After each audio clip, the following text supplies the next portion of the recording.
The WAFB First Alert Weather Team, powered by the most advanced tools and technology to give you the first alert. Sponsored by Acadian Windows and Hurricane Shutters.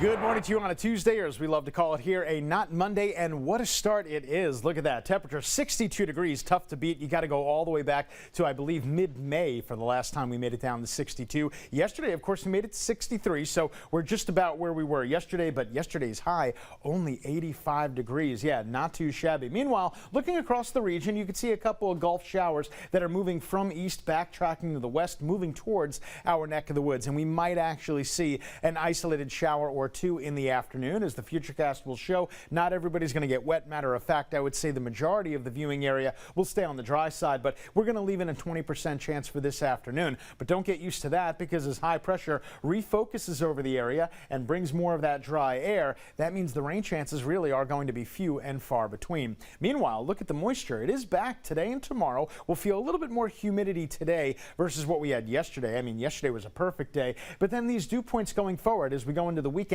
they're really not that bad. And because they're not too bad, these numbers aren't that bad either. It looks like the peak heat indices are going to be in the low to mid 90s. Very typical. I would say even a little bit better than we usually are for this time of year. The upper pattern shows the troughiness over in the eastern half of the United States being replaced by a big upper ridge, and that's going to really heat things up over the next few days as we get to not only the low 90s, but it looks like we're going to return to the mid 90s later on in the work week. Good news out in the tropical Atlantic, no development, nothing's out there right now, and nothing is expected over the next 7 days, which is very, very interesting and impressive to say that as of tomorrow we're going to be at the top of that graph at the peak of hurricane season. So let's keep it quiet, I say. As you get the kiddos off to the school bus stop, they actually might even want the light extra layer, although in the afternoon we'll get up to 90 with about a 20% chance in the afternoon. Johnny?